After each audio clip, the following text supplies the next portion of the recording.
동의보감의 상큼한 조언. 위장, 비장 기능이 약할 때 밤을 드세요. 신장이 약한 분은 달팽이를 달여서 마셔요. 소변 보기가 어려울 땐 가오리가 정말 좋아요. 피로할 때 인삼 대신 잔대, 일명 백삼을 드셔보세요. 고혈압이 걱정일 때 뽕나무차를 마시세요. 기억력 증진에 오미자가 좋습니다. 눈이 침침하면 결명자차를 드세요. 포도는 껍질까지 드세요. 골다공증 예방, 성인병 예방에 해바라기 씨가 그만입니다. 스트레스 해소에는 토란줄기가 그만입니다. 콜레스테롤이 걱정되는 분은 녹차 요구르트를 드세요. 마음이 불안하고 장이 나쁠 때 사과파이를 만들어 드세요. 무즙 꿀즙은 감기 특효약이랍니다.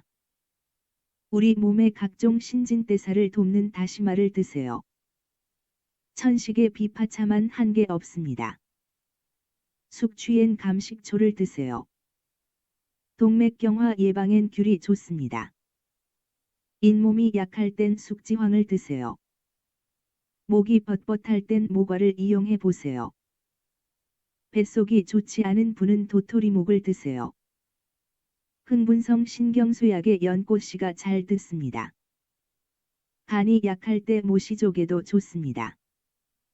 식초를 먹으면 무조건 좋습니다.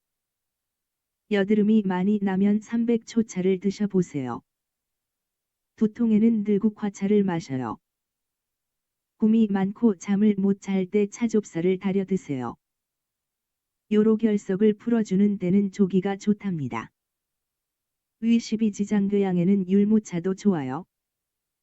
술 마신 다음 날은 부추를 드세요. 기관지에는 영지가 좋습니다. 가래가 끓으면 살구씨 기름을 드세요. 여름철 감기엔 인삼 오미자차를 드세요. 당뇨병에 식초를 권한다는 사실을 아십니까? 당뇨병엔 두릅나물이 좋습니다. 당뇨병엔 가시오가피를 드세요. 옷딸기 암에 좋다는 거 아세요? 관절염엔 소리풀 이용해 보세요. 치질엔 모란꽃 끓인 물로 저욕하세요. 간경화엔 매실조청이 그만입니다. 위궤양엔 감초를 달여 드세요.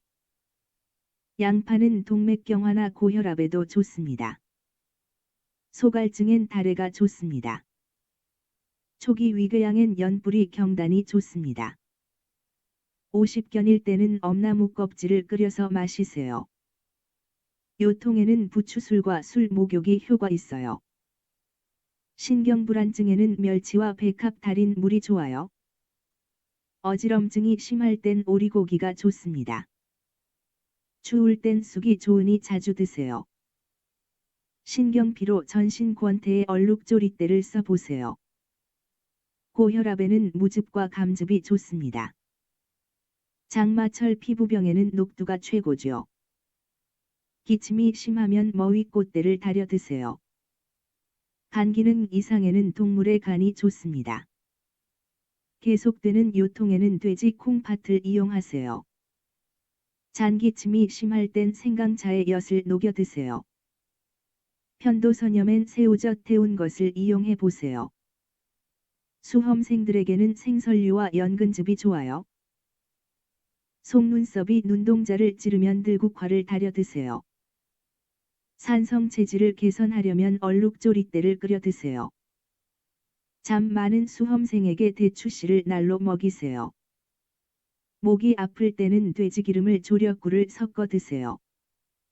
잇몸 염증이 생기면 소금이나 산초를 식초에 달여 드세요.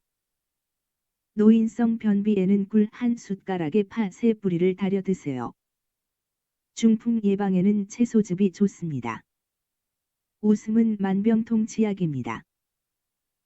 허준 선생의 동의보감 중에서 이제 이 짧고도 깊은 조언들을 하나의 흐름으로 풀어보겠습니다. 동의보감은 단순히 병을 고치는 책이 아닙니다. 이 책은 사람이 어떻게 살아야 몸과 마음이 조화를 이루는가를 묻는 삶의 지침서에 가깝습니다.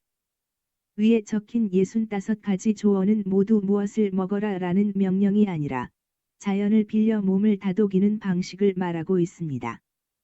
동의보감이 바라보는 인간의 몸은 기계가 아닙니다. 계절의 영향을 받고 감정의 흔들림을 고스란히 받아들이며 과로와 걱정, 기쁨과 웃음에 따라 끊임없이 변하는 살아있는 존재입니다. 그래서 약도 독하지 않고 처방도 거창하지 않습니다. 밤, 오미자, 결명자, 다시마, 쑥, 모과처럼 우리가 이미 알고 있고 자주 마주하는 식재료들이 사실은 몸속 장기와 감정에 깊이 관여하고 있음을 일러줍니다. 위장이 약하면 밤을 먹고 눈이 침침하면 결명자를 달여 마시며 잠이 오지 않으면 좁쌀을 달여 마시라는 말은 몸의 소리에 귀 기울이라는 조언입니다. 또한 이 글 곳곳에는 마음의 병을 다스리는 지혜가 숨어 있습니다. 불안할 때 사과파이를 만들어 먹으라는 말, 신경이 예민할 때 연꽃씨를 권하는 말, 그리고 마지막에 이르러 웃음은 만병통치약이라고 말하는 대목은 몸과 마음을 결코 나누지 않는 동양의학의 관점을 보여줍니다. 특히 눈여겨볼 것은 병이 깊어지기 전에 일상의 음식으로 예방하라는 태도입니다. 고혈압, 당뇨, 동맥경화, 관절염 같은 만성질환에 대해 강한 약보다 차 한 잔, 나물 한 접시, 씨앗 한 줌을 먼저 권합니다. 이는 치료보다 생활의 방향을 바로잡는 것이 중요하다는 뜻이기도 합니다. 빨리 낫는 것보다 오래 버티는 몸을 만드는 것. 즉각적인 효과보다 꾸준한 균형을 중시하는 태도입니다. 그리고 이 모든 조언의 밑바탕에는 공통된 메시지가 있습니다. 자연을 거스르지 말 것, 몸을 함부로 몰아붙이지 말 것, 그리고 스스로를 돌보는 시간을 아끼지 말 것. 동의보감의 조언은 오늘날에도 여전히 유효합니다. 바쁜 일상 속에서 우리는 약을 먼저 찾지만 사실 몸은 이미 수많은 신호를 보내고 있습니다.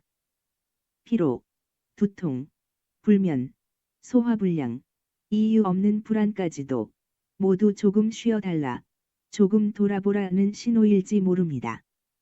그러니 오늘 하루 따뜻한 차 한 잔을 천천히 마시며 내 몸이 지금 무엇을 필요로 하는지 잠시 귀 기울여 보아도 좋겠습니다. 그리고 마지막으로 마지막 조언처럼 가볍게 웃을 수 있다면 그것만으로도 몸은 이미 회복을 시작하고 있을 것입니다. 감사합니다. 현직 의사들이 전하는 건강 정보, 닥터 스토리는 구독자들의 건강과 행복을 기원합니다.